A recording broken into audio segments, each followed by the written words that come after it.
Is it red? It is. Yeah, it's on. Okay, this is the 5th of March of the year 2024. This will commence the Buckley City Council study session. Everybody should have your agenda in front of you, and the first item that is not on your agenda, but should have been, but it's written in on mine, would be the White River High School FFA presentation led by Mr. Todd Miller. Good evening, everyone. My name is Todd Miller. I'm an agriculture teacher at White River High School. I've been there for 30 years. And I brought a group of kids tonight doing what's called agricultural issues. It's a 10 to 15 minute presentation about some type of agriculturally related issue that's relevant to our community. So part of that is they have to do 4 to 5 presentations to our surrounding area to let people know about the relevance of this. So far we've done the Kiwanis, the Rotary, we've been to the state capitol, and then tonight with you guys, and then our school board on next Wednesday. So kids have been active. It's kind of a cool thing, so you can watch, and if you have any questions at the end with the kids, feel free to ask. Okay, so thank you for letting us come.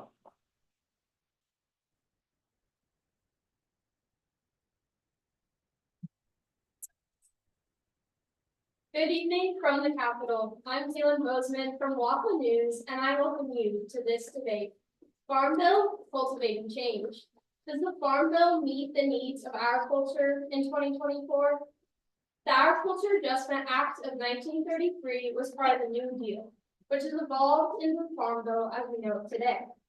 The bill was created following the Great Depression and the Dust Bowl in order to respond to the drop in U.S. crop prices after World War I. Currently, the bill covers the impacts on family livelihoods, how food is grown, and what kinds of foods are grown. Representatives, please introduce yourselves. My name is Nathaniel Gilbert, and I'm a 33rd United States Secretary of Agriculture. My job allows me to reduce barriers for underserved communities, ensure that all Americans have access to safe, healthy, and affordable food. Hello and good afternoon. My name is Miss Macy Roach, and I'm here representing my company, Roach's Wheat, along with advocating for other businesses alike. I'm here to clear up any discrepancies between large-scale farms and the Farm Bill. Howdy, y'all. I'm Macy Toole, representing small-scale farms. I believe that small-scale farms and the farmers that run them need to be represented in relation to the Farm Bill. The cost to feed America is ever increasing, and small-scale farmers need our help to do that job to the best of their abilities. My name is Dr. Abigail Glazer, PhD holder in environmental science and climate change advocate in the Capitol.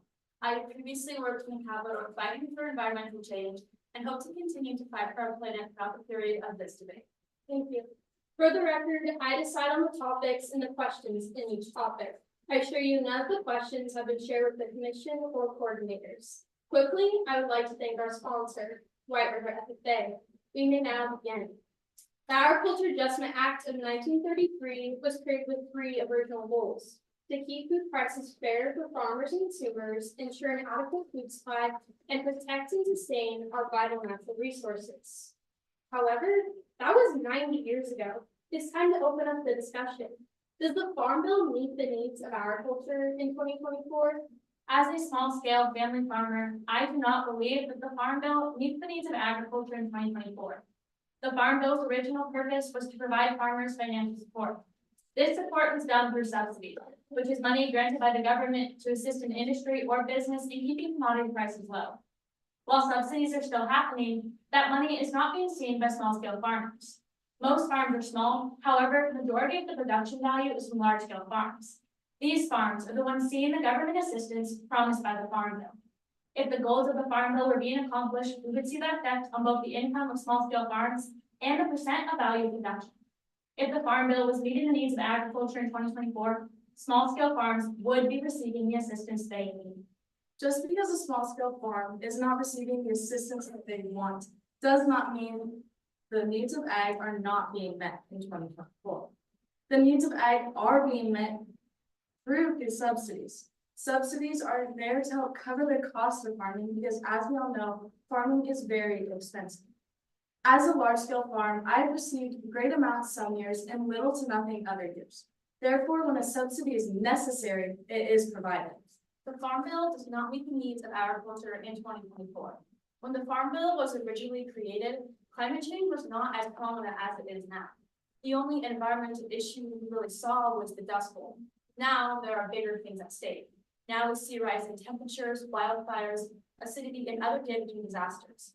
We have to protect our planet while also being mindful that our farmers feed America.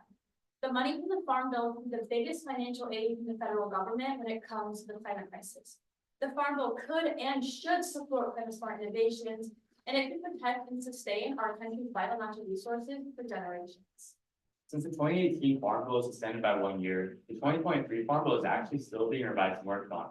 However, I believe that the current Farm Bill actually does meet the needs of agriculture in 2024. Very little needs to be changed. Take a look at the Supplemental Nutrition Assistance Program, or SNAP. Some of you may know by its former name, the Food Stamp Program. As of November 2022, over 42 million Americans are participating in SNAP. These 42 million lives, nearly 13% of our nation, have been able to support themselves and their families because of SNAP benefits. SNAP's been constantly providing food access to low-income families and households for over 60 years. Without it, these millions of Americans will lack access to the very food they need to survive. I'm sorry, but this still doesn't prove to you everything that the Farm Bill is already doing for our nation. Open your eyes. Hold on, Mr. Gilbert. When I was little, I could hardly afford food. Shouldn't SNAP expand to providing food for all low-income families and adults? Just because I was in school and couldn't afford to work as much as others does not make me any less of an adult. And what about the fact that SNAP limits the accessibility to those with felony drug convictions? You're saying that nothing needs to change. These are two things that I can think of off the top of my head that can be looked at and advised. Thank you all for your insight.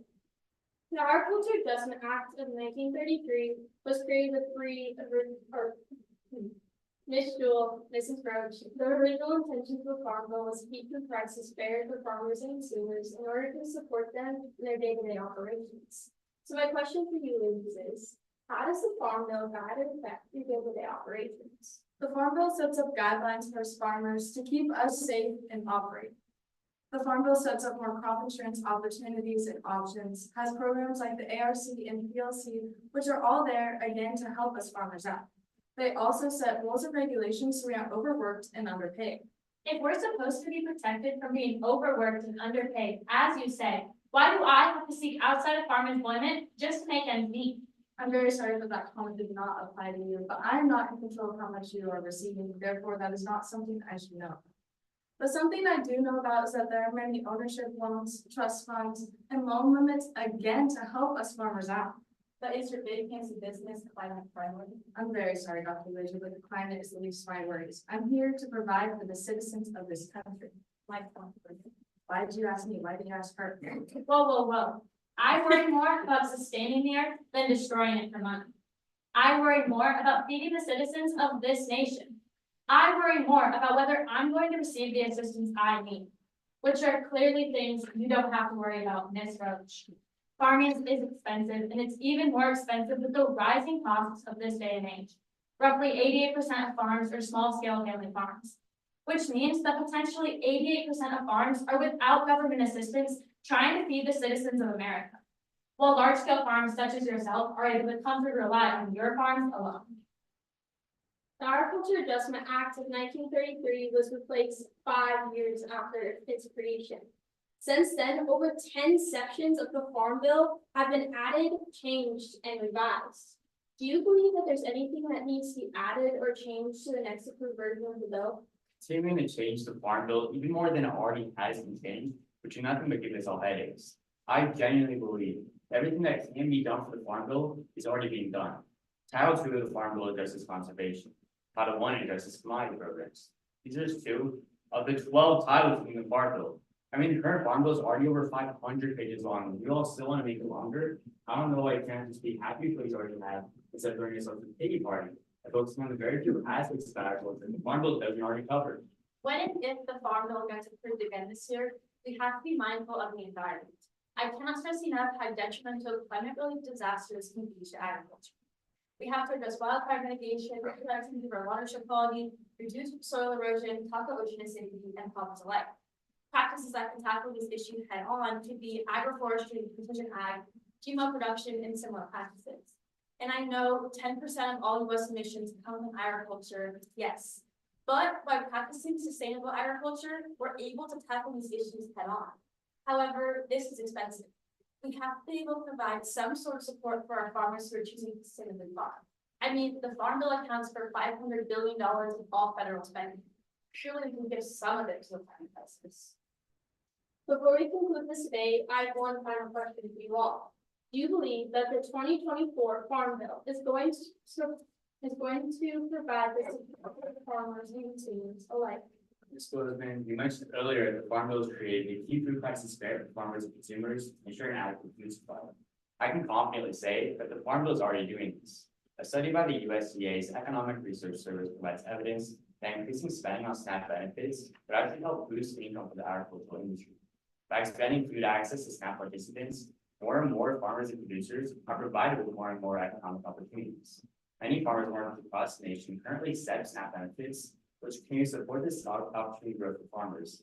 The one for the Farm Bill, while this funding for SNAP would cease to exist, as would these opportunities for financial growth for farmers. Again, this just goes to prove my point of the effectiveness of the Farm Bill and the fact that nothing needs to change. Over the last few years, large-scale farming has led to increase in production, yes. However, it's also caused substantial environmental damage. This will inevitably take me back to my ideals of protecting the environment. If we're aiding the climate, we're aiding farmers. It's simple. If we're providing our farmers with the money necessary to farm environmentally friendly, then we're killing two birds with one stone. I mean, look at the fact that in 2021 alone, we lost $12.5 billion in farmland due to droughts, wildfires, and other damaging disasters. We're gonna have to wake up and realize this is gonna cost farmers more money eventually, no matter what. Wait a minute, why do you two have the authority to talk about this? You two aren't even farmers. I may not be a farmer, but I promise you this, I am fully educated in this topic. I don't see you with a PhD. What are you gonna do, wait for a PhD at me? Whoa. Ms. Schultz, can you please just continue? The Farm Bill provides support to large-scale farms, just as it was intended to do. However, those large-scale farms are only 3% of the total US farms. Crop support, insurance, and subsidies are all beneficial to farmers, yes. However, those benefits aren't being seen by those who need it, instead of being seen by those who don't. If we are to aid in the future of agriculture, we must focus our attention on those who are in need of our assistance. Small-scale farmers such as myself farm due to the honor and familial duty of putting food on the American table, while large-scale farms are due to the pursuit of money and finding the cheapest way to feed America, not the most nutritious. The Farm Bill does not provide support to small-scale farmers as it was intended to. As for myself, I am receiving the support I am supposed to. Just because I'm a large-scale farm means that rules should not apply to me. Some people are making comments around the idea of large-scale farms, like myself, being subsidized. But I am providing no less for the citizens of this country. I can still experience a fire, a drought, broken machinery, and loss of all products, and so much more just as you can, Mrs. Jewell. I am a large-scale farm who's being subsidized, therefore I am receiving the support I am supposed to. We will now accept final remarks. The Farm Bill does not provide support to small-scale farms. Meanwhile, Ms. Roach is seeing more money than I can imagine. She sits in her fancy house at peace because she doesn't have to worry about her crops or her money. That is not true. I work just as hard as you do. The Farm Bill is meeting the needs of ag in 2024, and if you don't agree with me, so be it. Come on, it clearly doesn't. It's time to wake up and realize that the Farm Bill isn't meeting the needs of agriculture or our climate in 2024. I, for one, believe that those continuing to strive for change in the Farm Bill will never be content no matter how much we tend to them. I'm really tired of this debate and would love to go home. So could we wrap this up, Ms. Bozeman? Okay then, we've reached the end of our debate. In conclusion, whether the Farm Bill adequately meets the needs of agriculture in 2024 depends on various factors. In this debate, we've addressed agriculture, economic, and environmental concerns.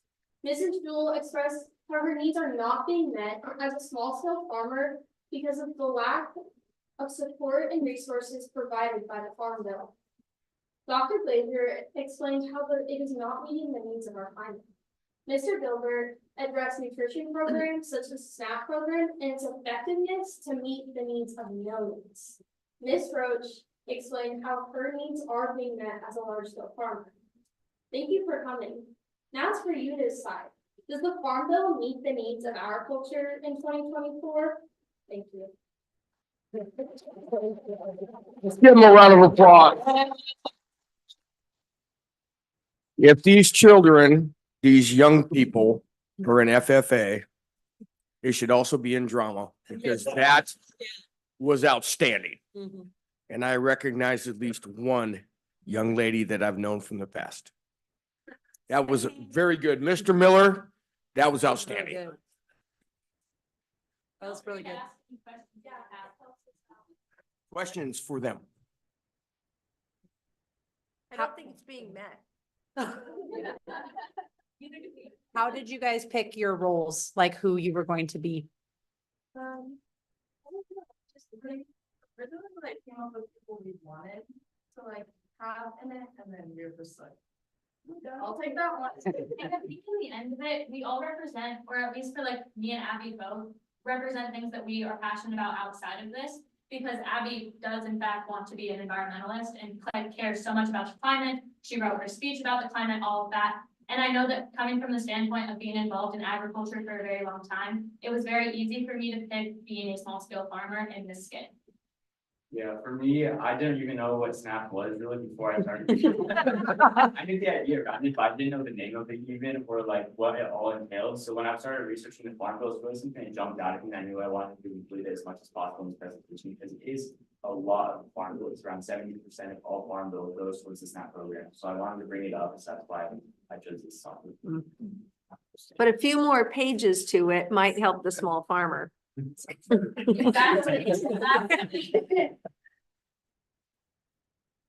Another round of applause for these Yeah. excellent Whiteville High School students. Thank you again for your time. Thank you.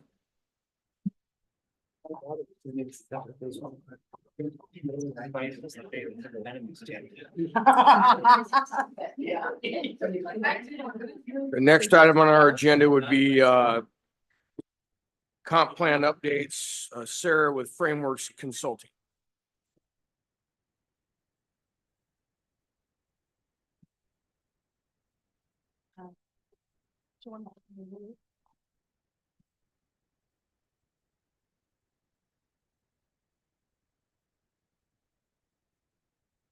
Sarah, the council did receive a copy of the presentation in advance. If you want to just flip through it, you can, or if you're wanting to put it on. We did. Okay. We did. Yep, that's Yeah, fine. fine. I'm gonna figure out which.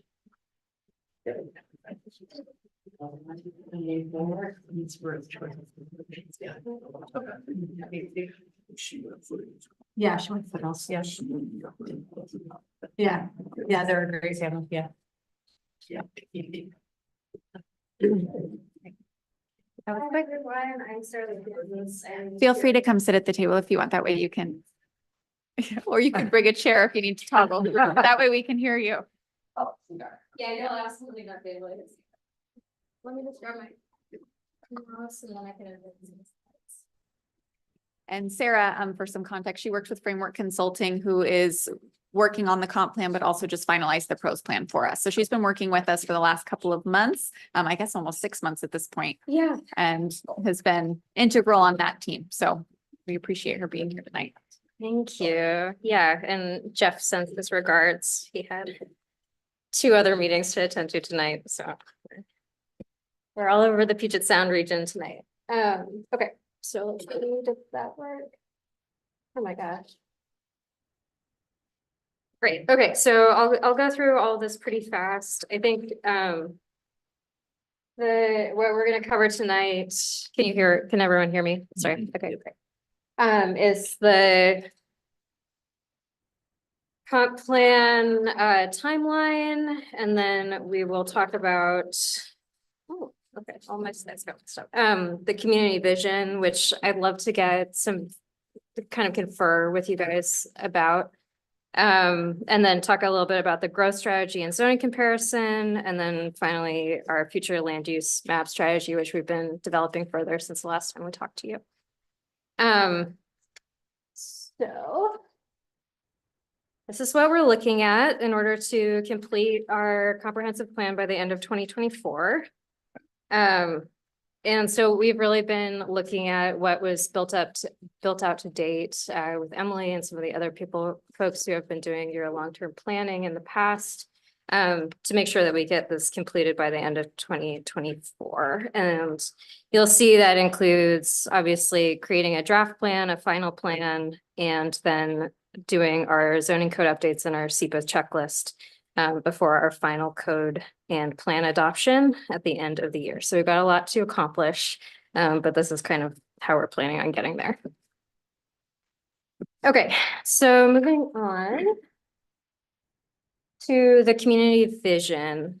I wanted to check in with all of you because you all, or many of you, I'm assuming, adopted this this community vision at the end of June. And one of the things that we have been looking at as we're kind of developing comprehensive plans is creating sort of a vision that helps to really direct the comprehensive plan. So I was looking back at the one that you developed in 2015 and the one that you developed in June. And I think potentially what may be beneficial for the comprehensive plan is something that's a little bit of a hybrid between the two. So I've included both of those drafts in this presentation as a way of trying to sort of suss out maybe, I think what we've done for a couple of other comprehensive plans is to create a little bit more of a prescriptive enumeration of what some of these directives are so that they can really help to determine our goals and policies for the rest of the comprehensive plan elements. And so one of the things I did, and I think I've got enough here, but I have a copy of basically these slides. And one of the things that would be really helpful, if you're all willing, is to kind of highlight some of the things that were really good in the last comprehensive plan update in 2015, some of that language so that we can kind of more fully articulate some of the ideas behind our guiding principles and top goals. Does that make sense? So if Pass these down. pass these down. Yeah, thanks. Sarah, would it be fair to say that the vision statement that was adopted last year is maybe more broad than what Yeah, we're it's- hoping to it's see in the super comprehensive broad. plan? And So it's totally wonderful. Mhm. But I think one of the things that we're trying to do is to say, okay, in 2044, what do you want your city to look like? And so I think that this vision and mission does a really good job of articulating sort of like what you want for the city in general, but maybe doesn't say explicitly like what you would like the city to look like in 2044. So that's kind of what we're thinking, is creating sort of a hybrid. And I've included on the third page what we've developed for the city of Milton, which is sort of like a community layout for 2044 as sort of a reference for what we are thinking might be a good direction to go. So I included some instructions on there about highlighting certain key phrases, et cetera, strategies that you think might still be relevant from the previous comp plan vision. So that we can, maybe try to create sort of a hybrid moving forward. So what I'm thinking is we had the retreat, which we came up with the things that have been incorporated. Mhm. What I hear the kind lady say is maybe we need to drill down into some of these, Mhm. and we maybe should take some guidance and drill down in another study session or another retreat. Sure. We have time. Yep, and the timelines for those two, for the comprehensive plan versus the strategic planning that we did last year are very different, right? So last year we were talking about 5 years out. We were looking at shorter term goals, and this is obviously a much longer term goal. I don't know that we've reviewed longer term goals since this was last adopted in 2015. And so as we try to expand out, that's where we're looking at this hybrid model. this seems like some homework. This is Yeah? some homework. Yeah, so here's some homework for Yeah. us to get that conversation started. Yeah. Maybe at the next council meeting, if everyone's ready to just provide it to me and I'll provide it back to Sarah, and then we can Yeah. plan for a next step to either get us all back together at a scheduled study session or at a special study session. Okay. Yeah, that would be super great. Yeah. Just so I'm clear that. Yeah, yeah. The assignment. Am I drawing lines from priority projects to? Yeah, so I have this example here. Oh, for that. Yes. Which is just to say that I want to kind of understand how you're thinking about how your guiding principles are leading, or your goals are supporting your principles and your policies are supporting both of these things, so that we can kind of create sort of a coherent Yeah. idea of like maybe even some gaps that there might be, because part of what the comprehensive plan will include is implementation actions. And so it's really helpful to kind of understand what you already have and what are already priorities, and then what might also need to be included. And it's worth saying that several of these priority projects, just by looking at it quickly, have already been implemented. Yeah, I know. So the first that'll be one- exciting to just take some off of the list. Yeah. But also feel free to expand. And as you Yeah. look at 2015, which I think is the next one, it'll give you kind of an example of where we're needing to head, which is being able to take some of those goals, our guiding principles and our goals, and make them into implementation measures and strategies, which are going to expand beyond the 5 years that we have planned for thus far. Because these are awesome immediate actions, and then, but yeah, really looking at your guiding principles and your top goals, like what will get you there. It's kind of what we're looking to figure out. Okay, and of course, my computer is looking for me.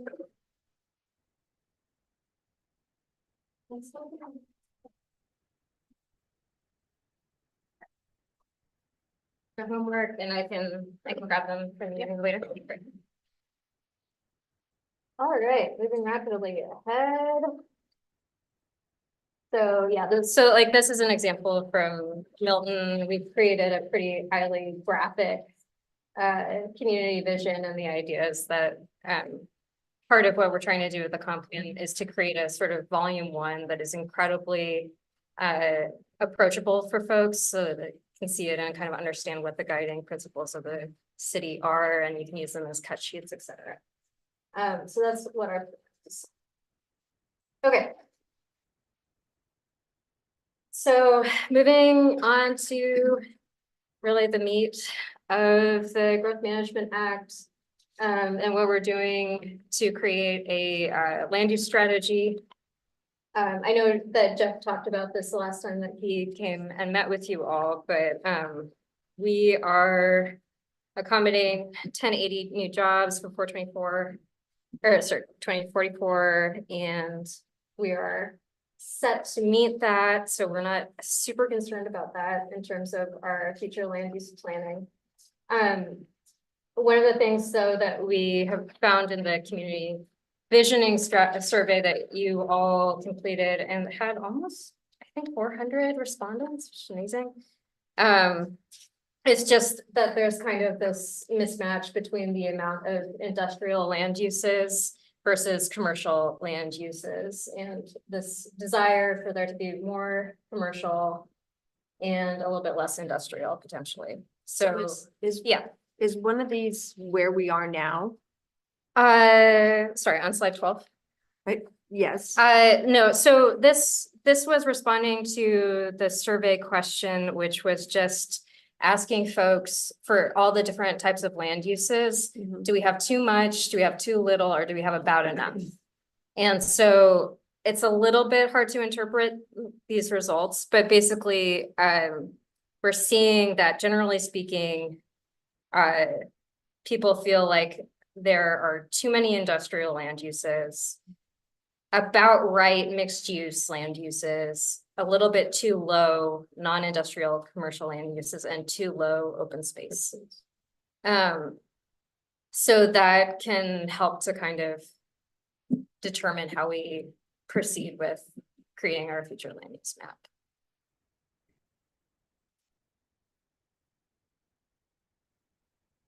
Does that respond to your question? Well, I'm just trying to figure out. Are we good with open space? I mean, each one of these is this where we are? Sure. No, so this was a survey Okay. question. So if you look at Yeah. the first top bar, it says too low. The blue bar was non-industrial commercial uses. Green is open space, orange mixed use, light blue is that industrial land uses. Yeah. So based off of the survey responses, and that response rate is at the bottom, on the y-axis, it doesn't matter. That was a long time ago. So we have the too low in this first group, they're saying non-industrial commercial uses and open space. Folks voted that those were too low. Okay. About right is mixed use, and then industrial uses showed up there, but it also showed up really high in the too high category. So they're labeled in that first column, and then those same land use types are in the other areas for folks to respond. Right. So it's just purely community opinion Yeah, about like okay. what people wanted to see. Okay. Yeah, it has no relation to actually how, what percentage of land Okay. use, yeah. You have to vote it. But yes, folks want more open space, so good thing you just passed your pros plan. Okay, so the next big issue is your housing allocation, which this year, because of HB 1220, is disaggregated by income bracket. So previously, it was not disaggregated by income bracket, so you could kind of provide whatever types of housing you wanted. But now, because it has been split into those different brackets, there are actually only certain housing types that can really feasibly provide housing for primarily lower income brackets. So PSH here is permanent supportive housing. I'm sorry that the asterisk doesn't point to anything. And so those are units that have wraparound services. So things like health care in the building, that type of thing are needed to be provided within those buildings. So that's 220 units that have been allocated to you from Pierce County. And then non-PSH and 30 to 50 is also most feasibly provided in low rise apartment to mid-rise apartment buildings. So that's a big thing that we have to consider as we're developing your future land use map, is where can this higher density housing go in order for you to be able to provide this type of housing and this type of affordability. 50 to 120%. Department of Commerce says basically that it can be provided most feasibly by middle housing. So things like multiplexes, sixplexes, eightplexes, et cetera. And then your 120% plus AMI can be single family housing. So what is sort of your predominant land use right now? Okay. So the good news is that in your existing zones, you are already allowing a lot of these different housing types. There may need to be some moving around a little bit in the development code in order to ensure that these can actually be built based on setbacks, et cetera. But the colors here are corresponding again to these same income brackets. So you're accommodating a lot of this housing in your existing zoning. Whether it's being built is a little bit of a different question. Okay. So, and then this is just a reference table showing the density that you could get based on your existing zoning and the lot size requirements that you have. So again, there are probably some challenges and some sort of massaging that need to happen in order to actually allow projects that need to be built at the density that they need to be built in order to achieve those affordability goals.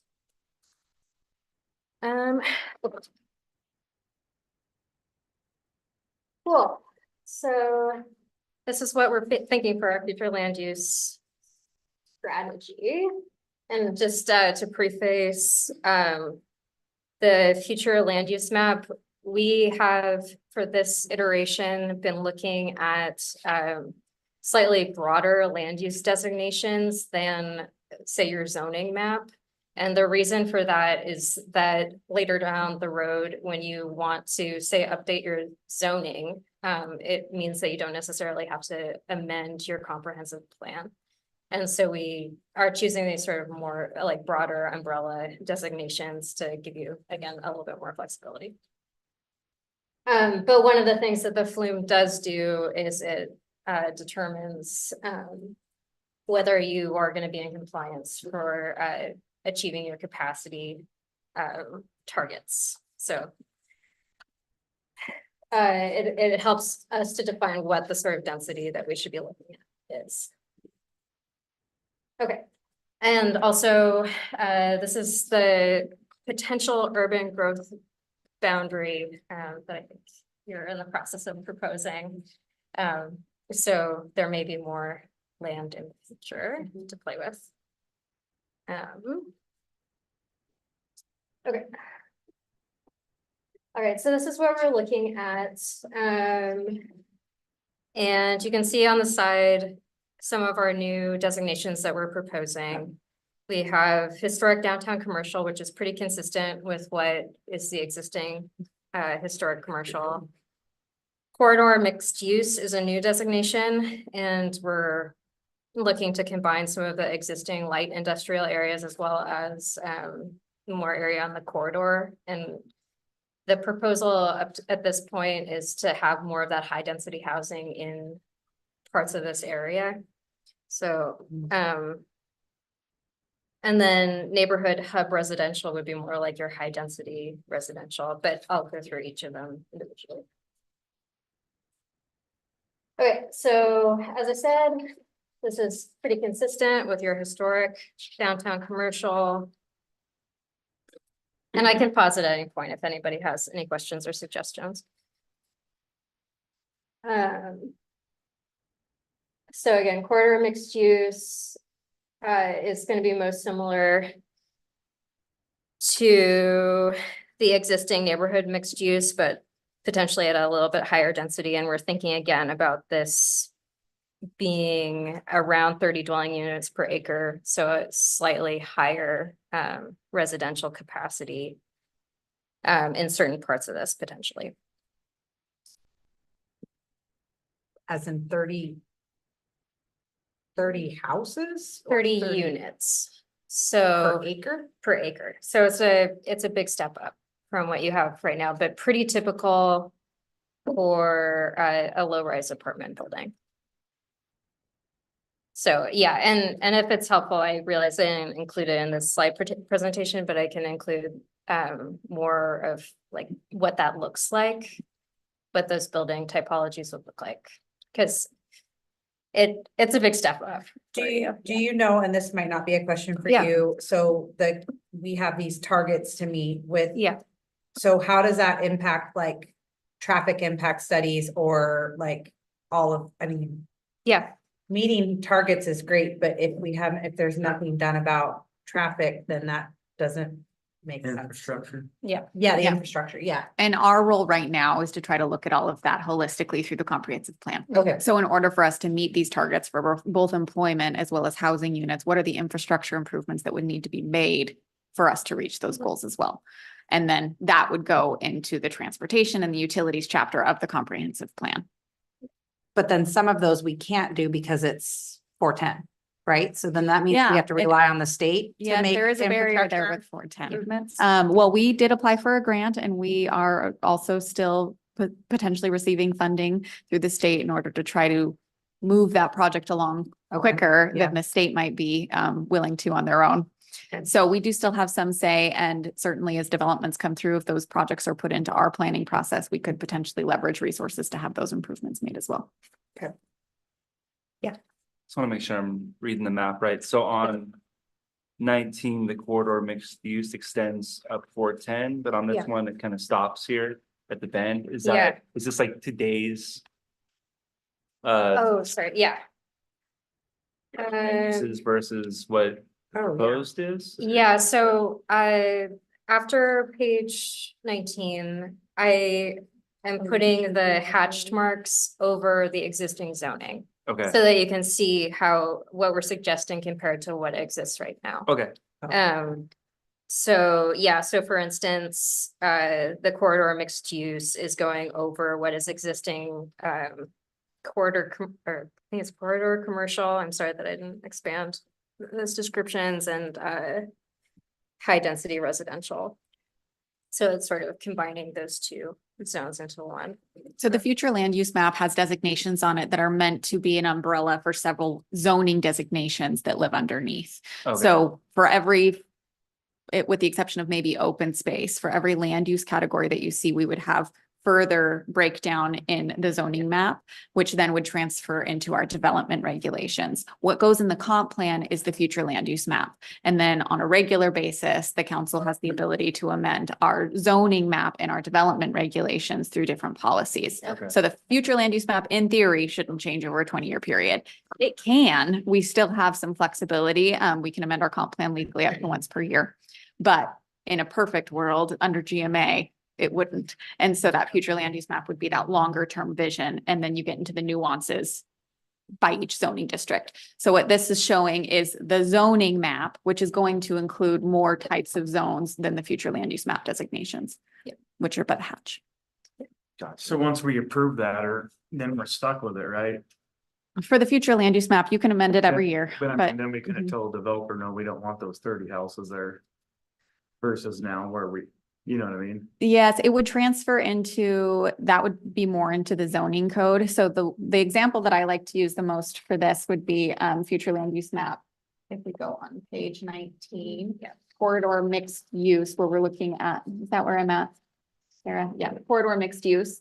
So the way that would translate for a developer, you might see one zone that goes along 410 and the parcels along 410 that would allow for lower level of density, right? So we want more commercial. The bottom floor, we would specify, we would want commercial, and then maybe you could have apartments up above. So that would be one zoning designation. And then we would have an additional zoning designation along 112 where you could have standalone multifamily.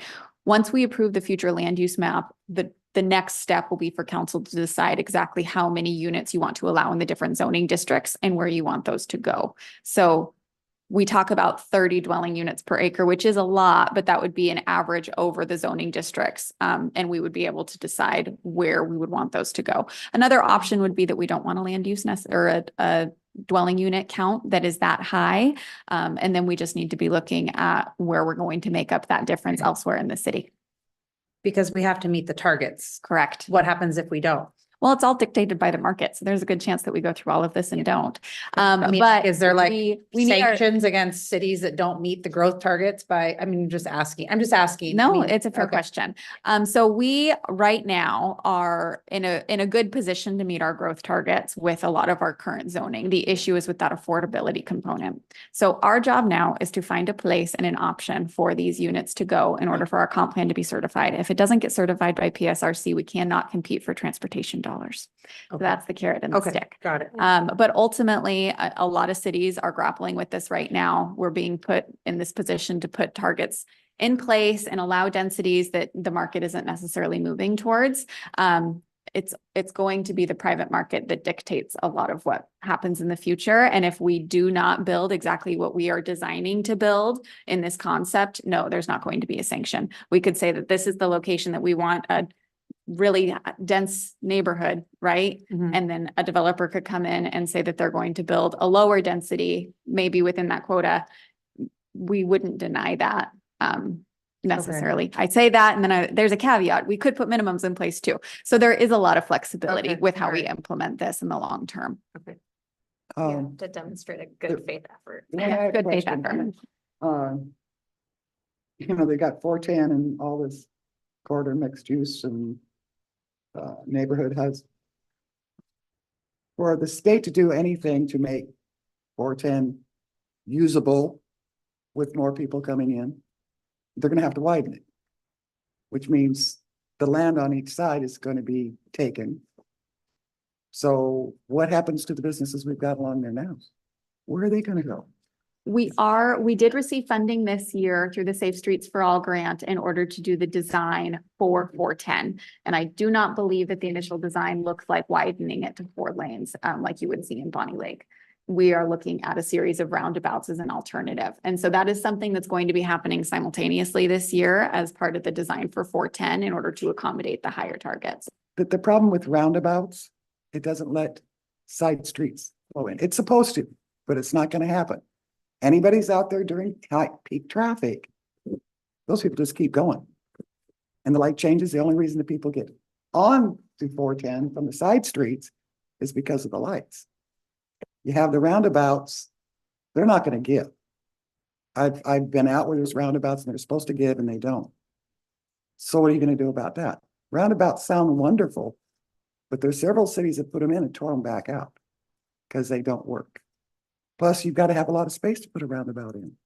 So then, like where Wally's is at and where the new creamery's at, where are they going? Because you're going to have to take some other ground. And these are all things we need to look at. We can't wipe out what we have here that is producing money for the city. So I mean, this plan looks great on paper, but you get looking at it, it's not so great on paper.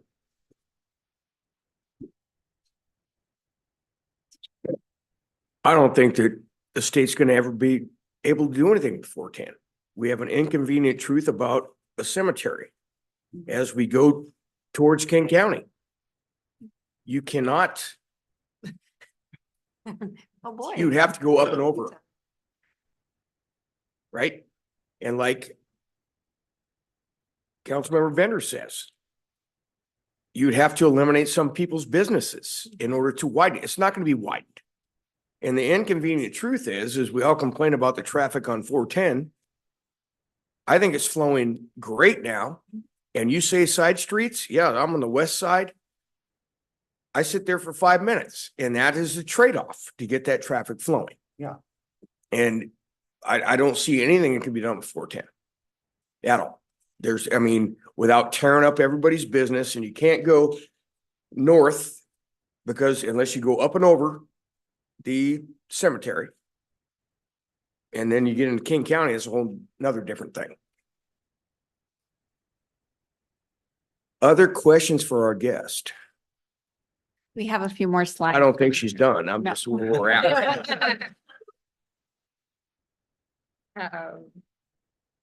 Let's see, where were we? Corridor mixed use, that's right? Oh, we're back.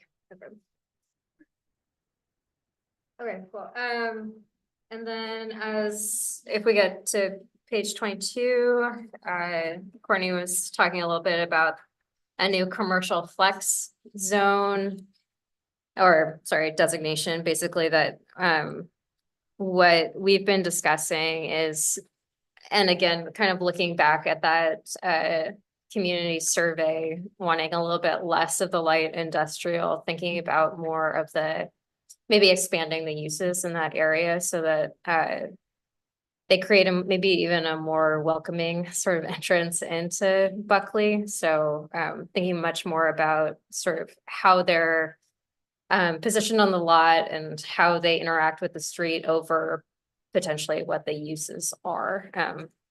One thing we were discussing a little bit was retail frontages for manufacturing, that type of thing that could be part of your land use regulations, right? And then the other thing would just be retaining some of the housing along 112th. So allowing those things to persist and maybe expand. Okay.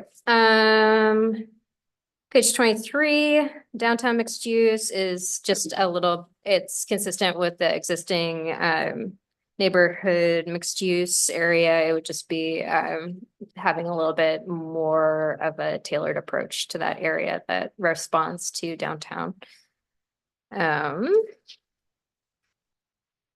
And 24 is neighborhood mixed use, which you'll see has been kind of reduced to a couple of areas. And again, that is really about creating these little neighborhood hubs potentially where you can have a little bit more. Wow. The TV really just wants us to watch a show. Where you could have a little bit more of these like neighborhood serving uses. Okay, and then in the next couple of slides, I have a couple of mixed use examples. So actually, okay, great.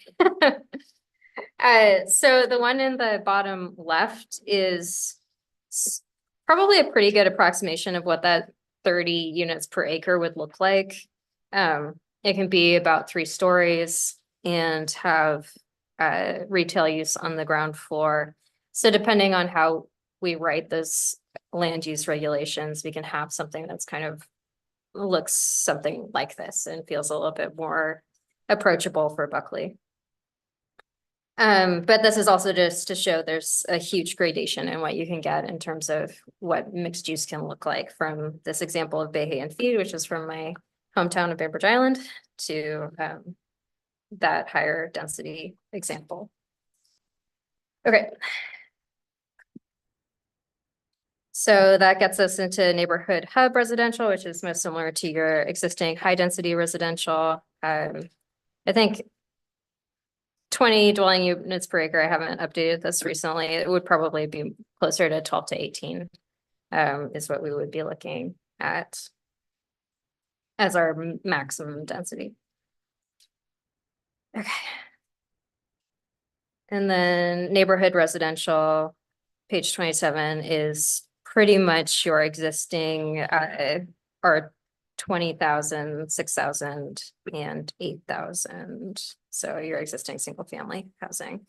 And you can decide whether, and we'll get to this on the next page actually, what middle housing types you want to allow in certain parts of that area. So I've just included examples of middle housing and where you allow them at the moment, and you can decide if, and I will continue to have these conversations as we get into more of your zoning regulations of where you want to have those moving forward. So it's really for your review and to kind of indicate what you like, what you don't like. And the other thing that I can hand or pass on to all of you, we have a Miro or we use a PDF reader called Convio, which has this slide presentation if you want to leave comments about what you like, et cetera. And I can pass that link on to Courtney to pass on to you. But I think that's most of what we got. So, and then I just wanted to say on the last, guess it's the last one is page 38. We've pretty much retained all of your existing open space. The one thing on page 37 is a new parks designation. So really trying to ensure that the parks that are obviously a priority to your residents are being actually put into the future land use map, and they're not just public lands, which is what the existing zoning is. Can I say one thing else? please? Yeah. On these pictures. Yeah. And you mentioned 3 stories. We can't have 3 stories here unless we completely revamp our fire department. Yeah. We've got no ladder truck. Right. We have to be 2 story. Yeah. So, Do we have R9? R9,000? oh, yeah, that's. So your current zoning allows buildings up to 35 feet. Yes. And so that depending can be a 3-story building. But yeah, there's we've started to have conversations about whether. We've discussed doing an impact fee in order to pay potentially for a ladder truck for developers that are looking to go above 3 feet. And then there is opportunities for mutual aid as well, if council wanted to see something a little bit higher.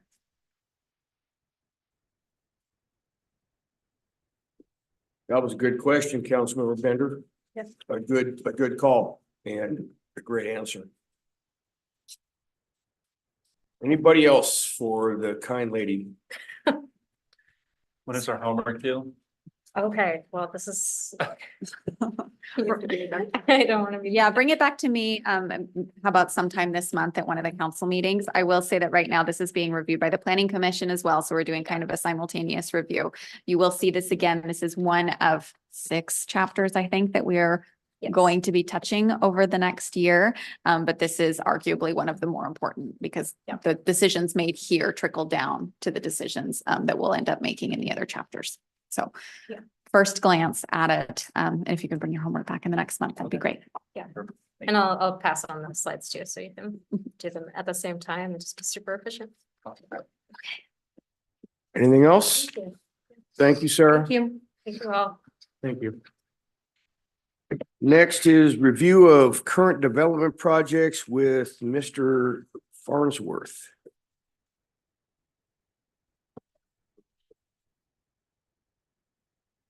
Glad to see you're on the right team. Two-time grad. Well, good evening, council members. Thank you for having me. I just wanted to give you guys a brief overview of our current projects that we've been working on since the beginning of the new year. So a lot of the new projects are housing developments. We're seeing single-family residential neighborhoods as well as townhome developments. And just based on what we're currently working on, we have hundreds of units that are currently slated to be built, hopefully sometime in the next year. It just depends on the review process and how that progresses. For example, the Anderson one, which I'm so sorry forgot to include on the list, we had the pre-con meeting for it, and that's a 17-lot single-family residential development. And that's been the majority of what we've been working on is housing and single family as well as townhomes. But also, and it's kind of exciting, McDonald's is getting ready to have its pre-con meeting, hopefully in the next couple of months, and then they can break ground at late spring, early summer. And then on the second page, these are the list of permits that have been input since the beginning of the new year. And this is what our permit tech charity runner typically works on. Works on the evaluations, the inspections, and make sure that the process goes smoothly for our applicants. And that's really all I have for you gentlemen tonight, and ladies, if you have any questions, please feel free. Is it possible to get a map and see where these projects are all going to be located? Yep, we have one in the planning office over there. Yep. I can send that to Courtney and she can forward it along. Absolutely. Okay. Yeah.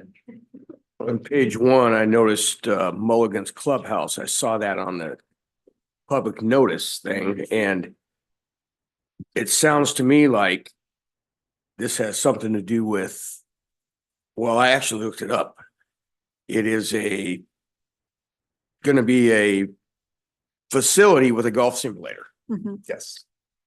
And then on the thing we have here is a private club. So that's neither here nor there, but that's kind of cool. Yeah, Mulligan's is a private club. There's a membership involved and they just serve beer and wine, and then they'll have 2 rooms with a golf simulator. And it's right next door to the Elkhead Brewery. So to us, it's a compatible use for the conditional use, which we have our hearing for on March 12th. Fun fact, that project is what inspired our idea for more of a commercial flex zone. That is a project that was not allowed, primarily permitted in this lighter industrial zoning, even though it is very compatible with Elkhead Brewery. So just real life example of some of the issues that we're running into with zoning compatibility right now.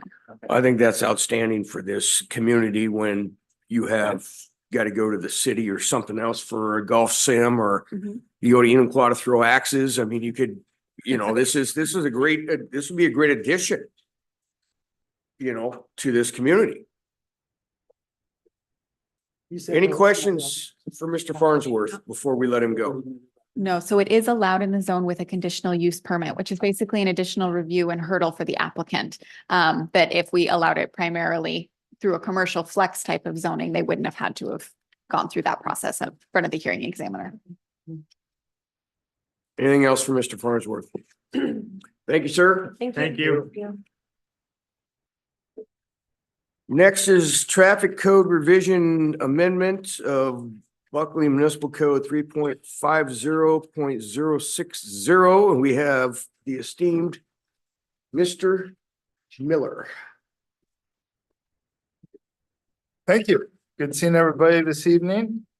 What I believe I have in your packet is a memo that is taking a look at a current code that allows for a 30% discount on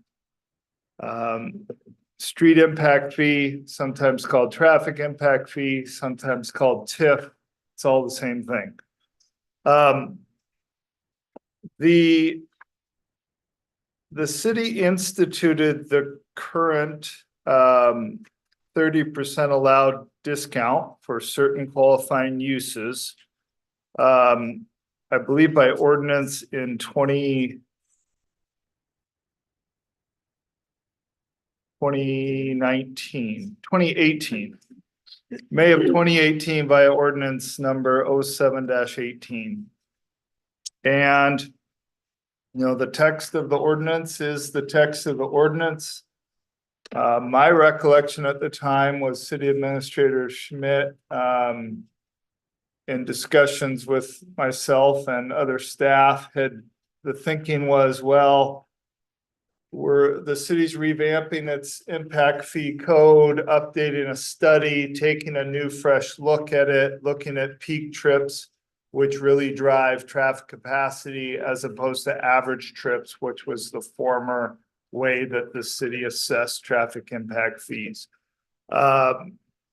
So the 30% discount was implemented. After it was implemented, the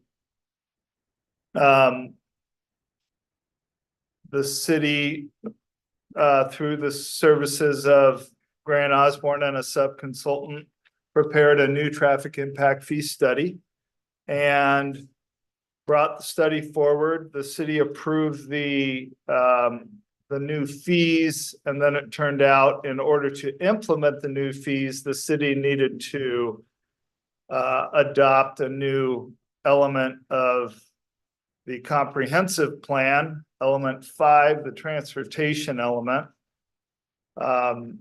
So when there is mention of preserving flexibility to update zoning or land uses without going through a new comprehensive plan adoption, I would be strongly in favor of that flexibility because it seems kind of a pain to have to go back and adopt new elements of the comp plan.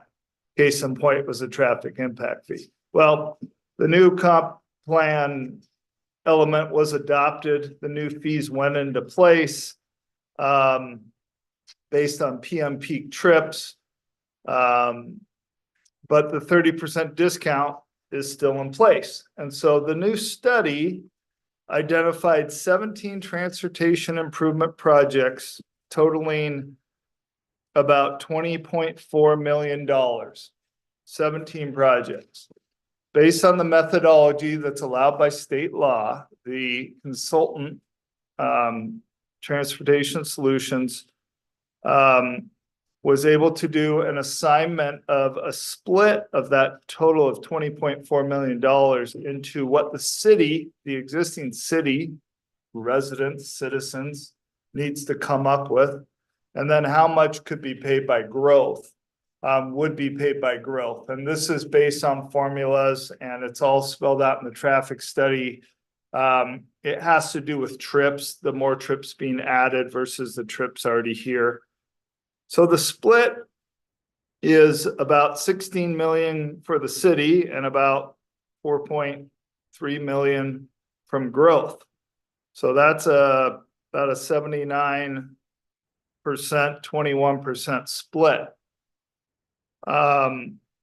So that is a bit of a goal. The city's got to come up with, 79% of this cost, 16 million, whether that's through grants, whether that's through, revenues, which are sometimes short on the transportation side. The intent is to try to, still come up with that 4.3 million. So one way to look at this is to say, well,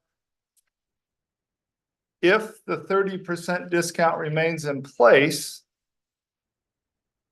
it may be less likely that that $4.3 million is collected by the city from new development projects. Maybe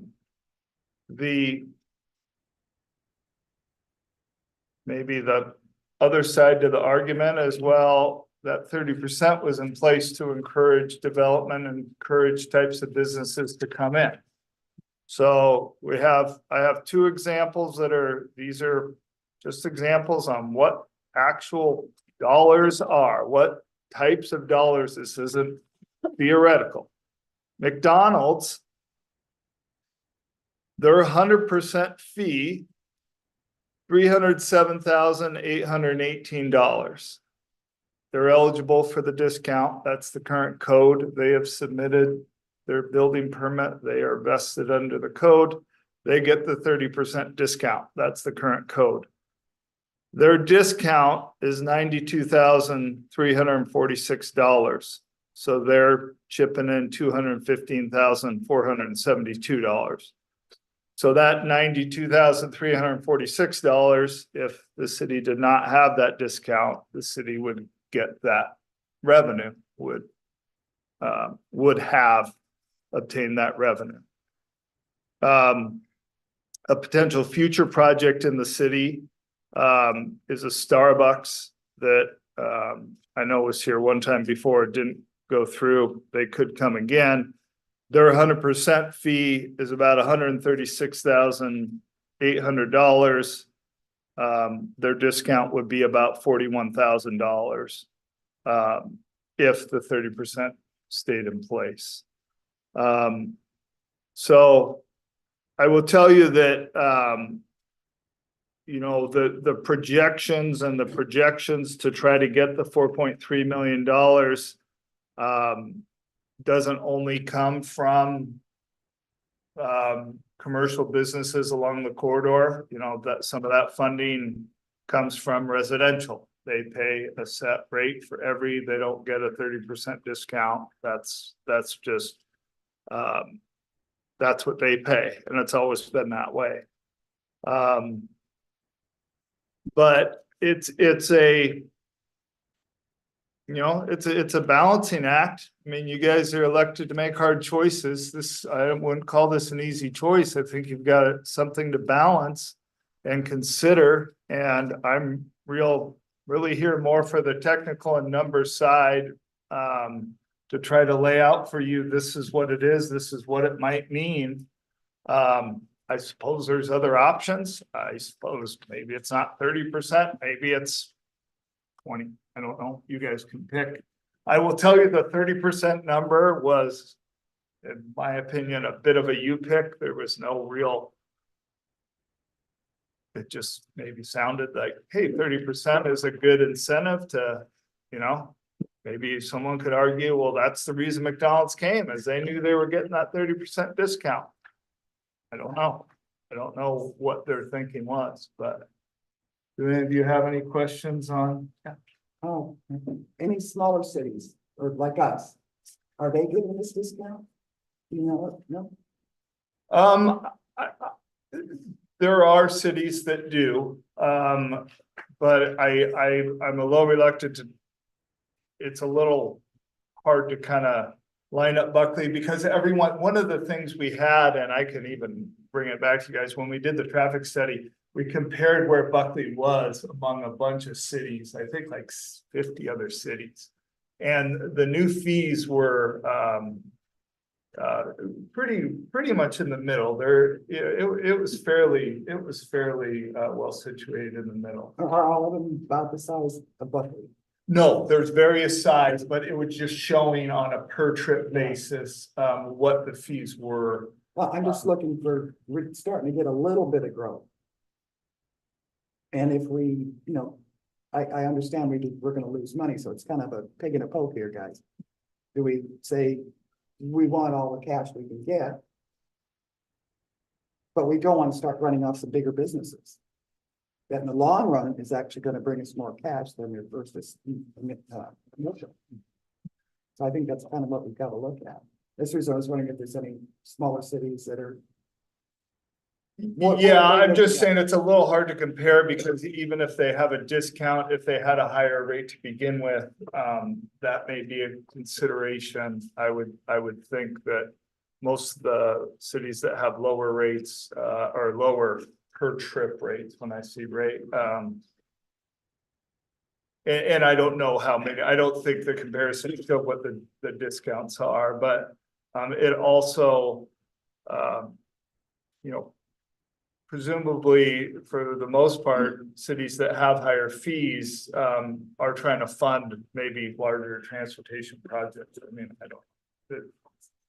They may have, instead of $20 million of transportation projects, they may have 40 million they're trying to fund. Or it may be cities that have very low growth that are realizing that most of the city's gonna have to come up with their own fees, so. Okay. So I don't have a great comparison. Okay, for you that's to fine. answer. Thank you. As I think the only person who was on council when this Yeah. was passed back then, I think the overarching situation we're in is Main Street had 7, open storefronts. Blue Max didn't exist. Rainier Fresh wasn't there. I think what is now Kush 21 was there in a different form, but we're trying to encourage economic development by people coming in, and a lot has changed since 2018. There is no open storefronts on Main Street. We have Blue Max, we have Rainier Fresh. We have things that weren't there before and things that are coming in. We saw some of this other stuff. So does it still make sense to give these discounts?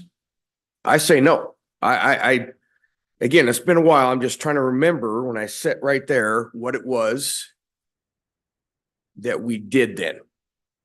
So I think this is ripe for discussion. I have a couple questions and maybe a comment or maybe 3 questions. I'm not really sure yet. So one, whatever the outcome of this discussion is, this is separate than what we did with the Main Street impact fees this last year, right? It's Yes, kinda this two is different- separate. Okay, so whatever impact happens out of this conversation doesn't impact the impact fee discussion we had. Correct. Yeah, okay. So, and then for, the McDonald's, I think you said it's like $307,000 would have been the total, with 30%. How does that calculate? How does the impact fee, like, what makes it $307,000 for the McDonald's versus something somewhere else? Yeah, so there's Institute of Transportation Engineers. They pull all these restaurants and they come up with all these land use codes and categories. And they end up with a, in the PM peak hour, they come up with an average of trips per hour, and they do it per 1,000 feet of floor area. So they come up with this number, and then they reduce it by something called the bypass trip rate. The bypass trip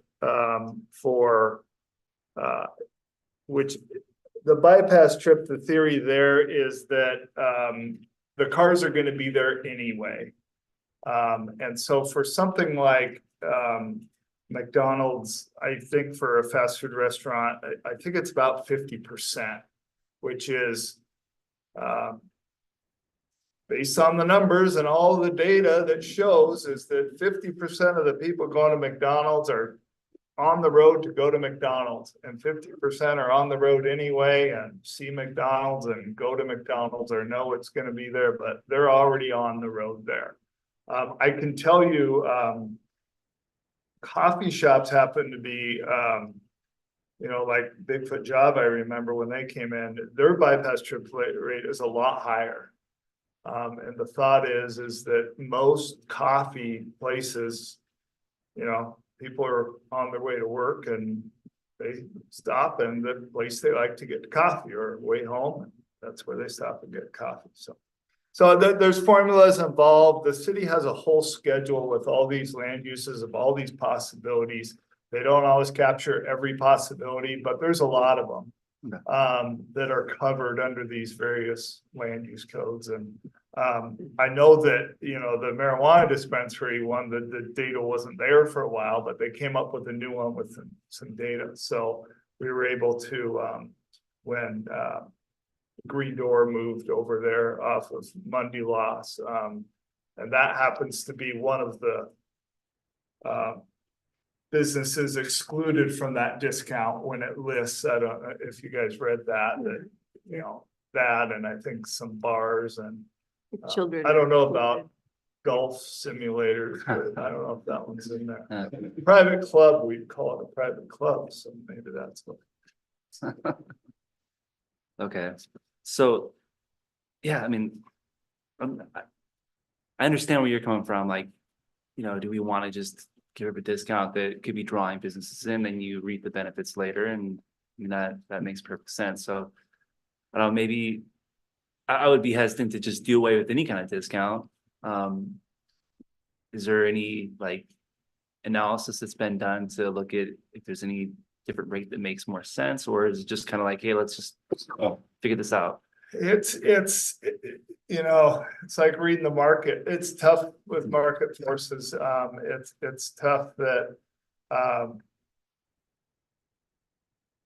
you know, there is some psychology and some, you know, the companies like McDonald's and Starbucks are as big as they are for a reason. I was working in another city and I was told that every other fast food joint you can think of, as soon as the McDonald's go in, they're next. They don't even do their own research. They just know if McDonald's went there, we're going there. That's why a lot of times you'll see ones that are next door to McDonald's, or you see all these ones. And because they know that McDonald's does their research and they spend millions of dollars probably on consultants to tell them where to go. And then people follow. So I don't know. To me, the number of coffee places in the city of Buckley is baffling. I just don't get it. And there's more coming. It doesn't make sense to me, but it's hard to put your finger on. It's hard to know what that is. Because when you switched with the new study, I will say that there was a shift from the residential to the non-residential side until the residential fee went down from, I think, $6,074 a unit to $4,188. So it went down, which was the way it shook out in terms of peak trips, because if you just think of the peak trips to a house versus the peak trips to you know, McDonald's. And the other thing I would clarify, and I think this kind of came up when it got waived for the downtown district, is no existing businesses pay traffic impact fees. It's always for new. It's always for new. In fact, when someone comes in new, not in the downtown design district, we did it for Mulligan's. We look at the old use and we look at the new use. And if the new use is less, then they are not creating, there's not more traffic on the road to go there. And in fact, I think Mulligan's is where the Green Door was, and it's less. It just the way it worked out. Now the city doesn't give credit back to that, but you can't collect fees. There's no justification for it. So, you know, it's prescriptive. We look at tables, we look at the data, you know, it's not, you know, they can do their own traffic study and take a look at it, but which they do anyway to make, and then we review it because their consultant is saying this is what it is. But a lot of times we can just go right down on the list, which is what we try to do. But it's a long way of saying that it's hard to give you what the impact of keeping it versus not having it, or some middle ground. It's tough to say. Okay. Councilmember Burbank. So how many other pieces of land do we have available that could that could be zoned for a like something like a something that would bring in that much revenue? The majority of the land is along 410 and there's not a whole lot of it. We do have a map that I will share that Okay. kind of highlights where some of those vacant parcels are. Okay. On a lot of the parcels that exist today that are vacant have challenges, environmental challenges on them.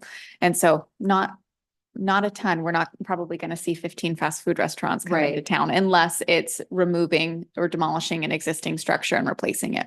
Okay, because I think for me, we need to figure out ways to generate revenue for the Mhm. city, so I mean, we're missing out on a lot of money from McDonald's, like, that's a lot of money, I don't know, Mhm. but I was just curious if we have other pieces that would be feasible, like what Dom said, like if a McDonald's comes in, then another one might, you know what I mean? Like- Yep, there's a couple. One of them is owned by the city and would be right across the street if we were to use that corner next to the Veterans Memorial. So, and that is for the city's prior land use planning 2015 comp plan, that was identified to receive the majority of our housing and our employment growth. And so part of the efforts that we'll be doing as part of this will be seeing if we still want to see any type of commercial development on that land. Okay. But there's a couple of other parcels along 410 too. And then underutilized is a term frequently used in land use where you look at what could be on a parcel versus the use that is on the parcel. I'm sure that we have several that could be factored in as underutilized. The bus barn would be an example. It could generate a lot more traffic as a commercial use, possibly if it wasn't located there and additional revenue generated to the city. So there's probably several parcels along 410 that could be categorized as that as well. There's, the south west corner of Hinkleman Extension, 410, we've already went through the hearing for a gas and coffee.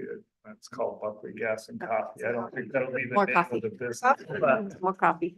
But, yeah. and then I would also say that I call it the gambling property, but the property, that McDonald's is going on, the south half of that property, there's quite a bit of area still there. If you think south of Blue Max, south of Rainier Fresh and south of McDonald's, up on 112th, there's some pieces there, but, so, it's not blank, along 410, and there's some ones that we think would be coming there, and part of that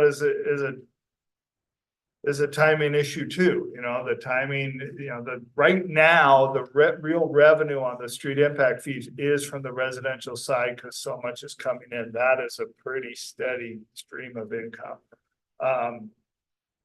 We also have this, trying to take care of, corridor improvements on 410 and looking there. So, but it doesn't always have to come in advance to collect in advance, but like I said, it's a tough to project, it's not like 100% either. This isn't they're getting their fees waived or not. This is a discount. And I guess some could argue it's like, well, yeah, you don't even get 70% of their fee if they don't come at all. So. Councilmember Green. All right, so I'm gonna go back to McDonald's, just because it's the example I have here, Yep. not because I'm worried about them having the $307,000 impact fee that they'll make back in extra value meals in no time. Okay, so with 32%, with 30%, they have a $92,000-ish discount. So how long, this is probably for you, and if you don't know, that's okay. About how long before the city would get that back, like in just the. We That's right. estimated a year of sales tax dollars when we did our budget forecasting last year. Okay. I believe it was 25,000. It ended up being 50,000 if we implemented a B&O tax at the time. Okay. Very confident in that figure. The just sales tax rate, let me confirm, but it was ballpark about 25,000 25,000 per year Okay, for sales tax. so in like. 2 4 years, 4 years, yeah. Whatever, yeah, okay. Your break even would be. So you still, Goes to a different fund, though. It's a less restrictive fund. Those go to the general fund, right? Which we would in theory use for general operating expenditures. What this goes to is for those street improvements. Council could always choose to move funds from general operating to streets. We've had to subsidize in the past. Probably not likely. We'd probably try to find other methods to fund street projects, but so you do get that money back in one way, in a reasonable amount of time. Depending on the business. Depending on the business, Mhm. I mean, you know, if you get a Burger King or whatever across the street, you know, it's a few years down the road. You get that back and then you get more businesses. I don't know, it's a tough one, but it's not like you're never gonna see that money again. I mean, those exact dollars won't, but you will see money come in. And if you don't get the business here at all, then you're not gonna get, you know, I think the biggest risk is if we decrease, then there is a chance that the burden goes beyond that 17 million or the cost sharing ends up being higher on the city. I'm not sure if it was clear, but Dom, these numbers did not factor in a 30% increase when they were adopted in 2022, right? No, it was splitting on, right, it was splitting based on traffic, what the impact would be from growth versus what the city.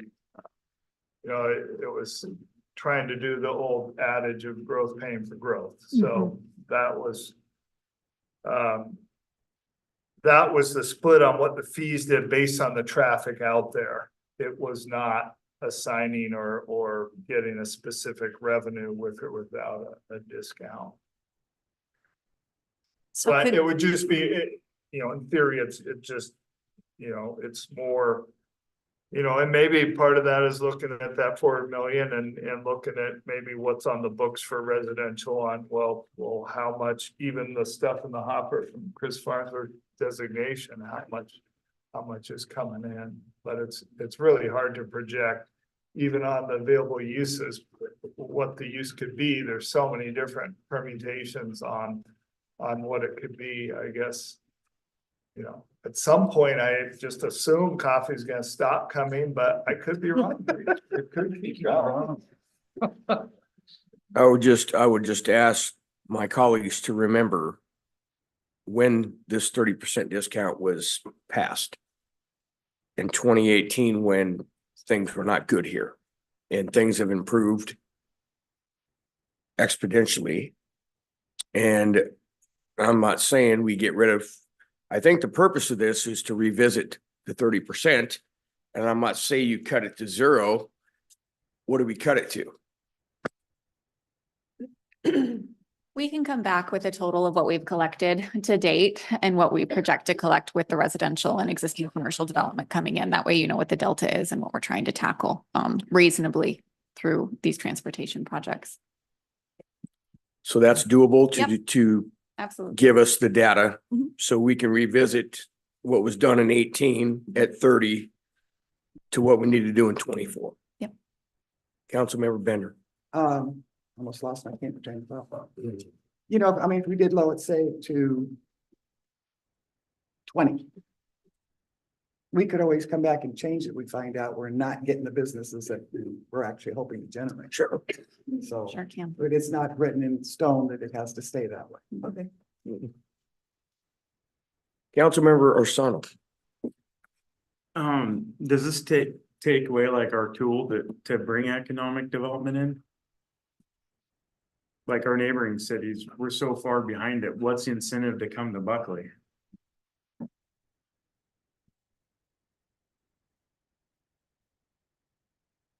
Does the fee, like, I know it's 90 grand up front, but in the long run, is there a way of showing data that in 10 years, we'll actually have made this much back?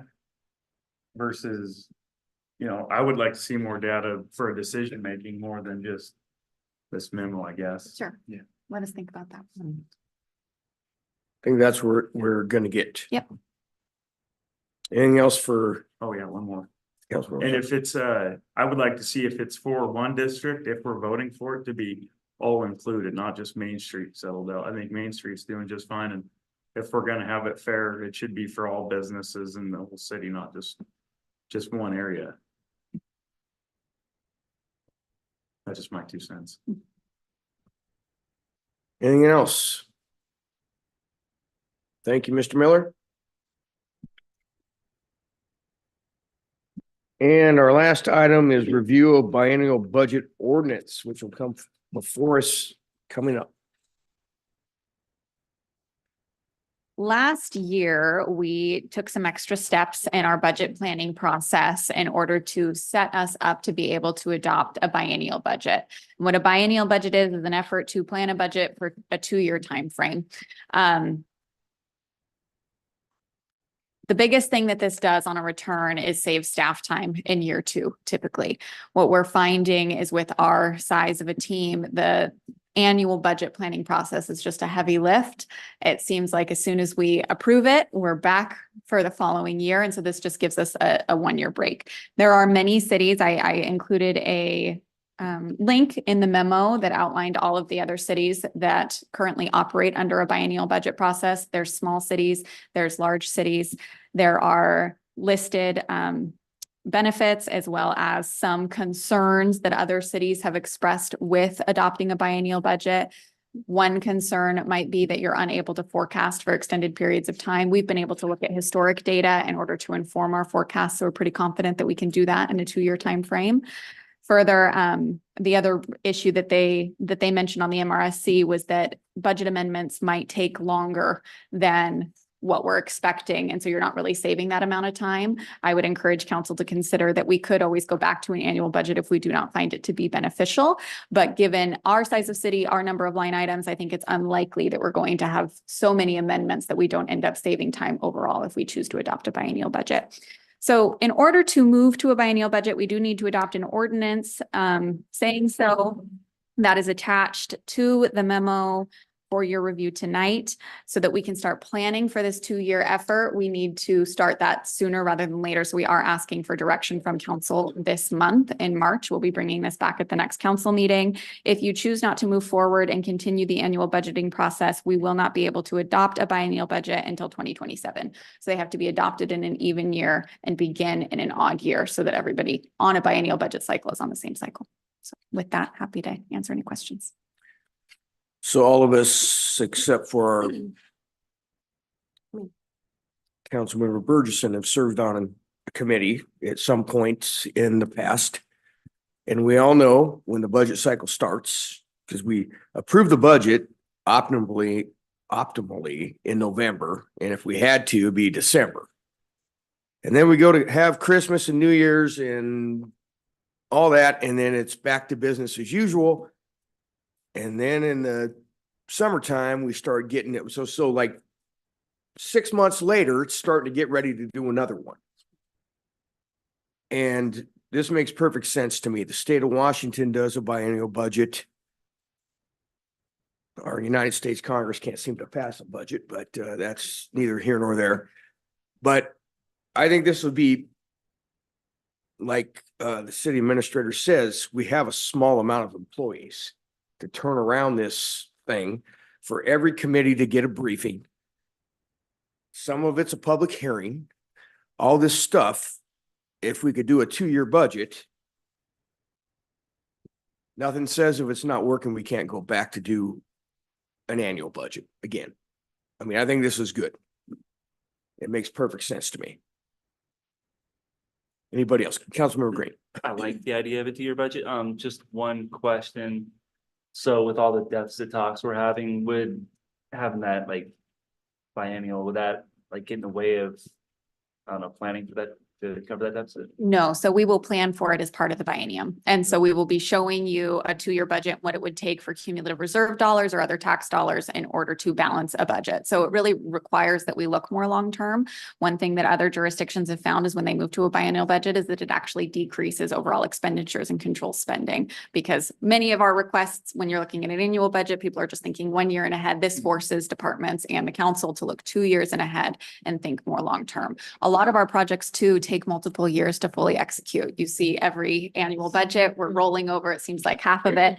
We base it off of the prior year. And so it won't probably have any true implication compared to if we were going annual year by year versus biennial, besides potentially seeing actually a decrease in overall expenditures.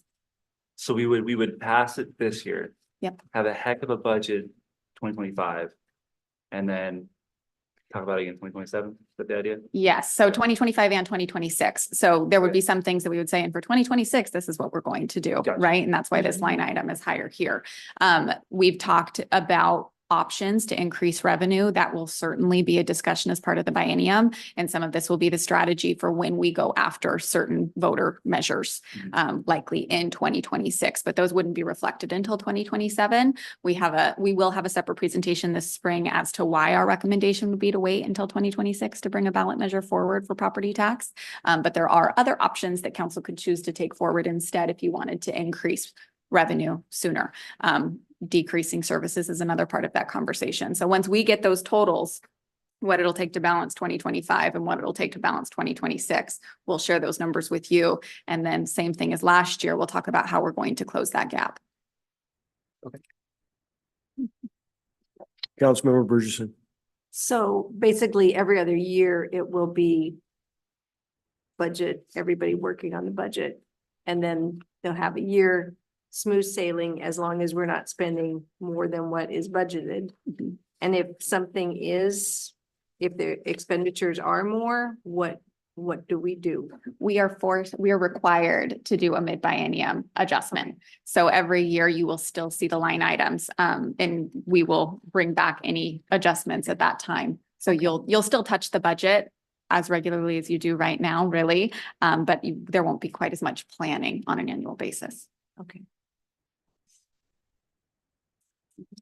Other questions or comments on this? Are we going to see this next Tuesday? Yes. Seeing nothing or hearing nothing else, I'll go around the table for council member comments regarding what we talked about tonight. If any. Can we bring up other comments? Certainly. Is there a way getting, where we third month of getting an update of the passport job? Are the revenues brought in versus what we're spending? Yes. Thank you. Any other comments, Councilmember Brett Bender? I know we took care of, pretty much we took care of our firefighters. But now we need to look at the police department. And we've got to figure that in the budget because there's many that can say, I've put in my years, I'm done, I'm retiring, or decide they want to go someplace else. We cannot afford to lose half our our police department, which could happen very quickly here. So yeah, we need to figure out how to get that in the budget. Amen. What happened is we did our work as a council, some of us here, maybe not, back in 2018 to secure them a contract so they were not leaving to go to Bonnie Lake for $1,000 a month more, but everybody's fighting for the same troops and they're offering these outrageous bonuses and money talks. And Unless you're in Seattle. Because we don't care. in any event, that happened. And now we have people of retirement age and we got a problem. And that has to be fixed somehow. And it needs to be fixed. Anybody else? Councilmember Burbank. Tried really hard to hide my facial expressions, but sometimes it's hard. I'm just struggling with all of the growth targets we are expected to meet in our tiny little cities. So not so tiny anymore, but just wanted to say that. I agree 1,000%. Councilmember Green. One more just silly question about biennial budget. So let's say that passes, we're in the middle of it, and then we find out, oh, we need to get another police officer, another firefighter. Is there a mechanism in that where we can put that in the budget? We don't have to wait till. Yes. Okay. Same thing as the budget amendment that we had right now. Okay. So when we just chose to hire an additional firefighter, made a motion to authorize us to spend outside of the budget, and then we'll bring it forward as an official budget amendment at the Okay. proper time. Okay. Any other comments? Questions? 7:30, Councilmember Roshana. No, I was stretching my hands. Don't. 7:40 PM on the 5th of March. This concludes the Buckley study session, City Council study session.